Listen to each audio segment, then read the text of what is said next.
देश प्रदेश की तमाम बड़ी खबरों को देखने के लिए सब्सक्राइब करें टी न्यूज, खबर हर कीमत पर। उदयपुर में बुधवार को बड़ी संख्या में पेंशनर्स ने जिला कलेक्टर कार्यालय के बाहर प्रदर्शन किया और सरकार के नाम ज्ञापन सौंपा। प्रदर्शनकारियों का कहना था कि हाल ही में लोकसभा और राज्यसभा में पारित एक विधेयक के अनुसार पेंशनर्स को 2 वर्गों में बांटा जा रहा है। पेंशनर्स का आरोप है कि यह विभाजन अनुचित है और सरकार का इरादा स्पष्ट नहीं है। उनका कहना है कि अब तक जब भी वेतन आयोग लागू हुआ तो उसका लाभ सेवानिवृत्त कर्मचारियों को भी मिला है, लेकिन इस नए विधेयक के अनुसार लाभों में असमानता की संभावना बन रही है। पेंशनर भंवरलाल सेठ ने बताया कि सभी पेंशनर्स को सेवारत कर्मचारियों की तरह लाभ मिलने चाहिए। उन्होंने कहा कि सरकार को पेंशनर्स को 2 वर्गों में नहीं बांटना चाहिए, बल्कि सभी को समान लाभ देना चाहिए। पेंशनर्स ने चेतावनी दी कि अगर उनकी मांगों पर ध्यान नहीं दिया गया तो आंदोलन और तेज किया जाएगा।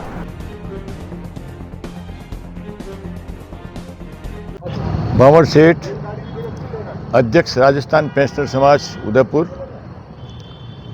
आज उदयपुर जिला स्तर पर और तहसील स्तर के ऊपर राज्य के जितने भी पेंशनर्स हैं, उन्होंने अभी केंद्र सरकार द्वारा जो वित्त विधेयक लाया गया है उसके अंतर्गत सरकार कर्मचारियों को 2 भागों में विभक्त करना चाह रही है।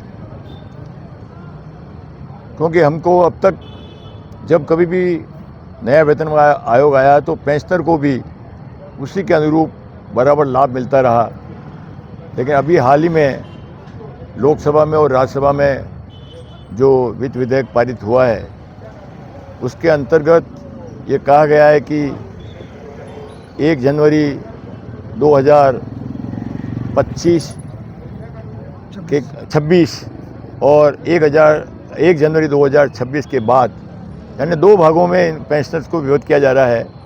यानी आने वाले समय में इस बात की शंका रहेगी कि हमको जब कभी भी केंद्र में वेतन आयोग आता है तो उसके अनुरूप वेतनमान के निर्धारण के साथ साथ पेंशनरों की पेंशन का भी निर्धारण होता है और उसी के अनुरूप हमको बराबर लाभ प्राप्त होता रहा है। लेकिन अभी हाल ही में इस सरकार ने इस विधेयक के द्वारा हमको 2 भागों में विभक्त कर दिया है। सरकार का यह कहना है कि हम आपके साथ कोई अन्याय नहीं करने जा रहे हैं, तो हमारा ये कहना है कि ये हमको जो पेंशन प्राप्त हो रही है ये हमको सुप्रीम कोर्ट के उस डिसीजन के आधार पर सारे देश में डीएस नकारा के मामले में जो केस दायर हुआ था उसके अंतर्गत सारे देश के पेंशनरों को पेंशन हमको प्राप्त हो रही है। लेकिन अब सरकार अगर जब कभी भी वेतन आयोग का गठन हुआ तो सरकार ने हमेशा पेंशनरों के लिए भी पेंशन का निर्धारण किया और उसी के अनुरूप किया जिस प्रकार कर्मचारियों को पेंशन का निर्धारण कर्मचारियों को वेतन का निर्धारण होता है, उसी के अनुरूप पेंशन का निर्धारण भी किया गया। लेकिन अब सरकार उसमें बदलाव लाना चाहती है और सरकार अपने बयान के माध्यम से ये बार कह रही है कि हम कोई बदलाव और कोई चिंता करने की बात नहीं है, हम सबको वो बेनिफिट देंगे।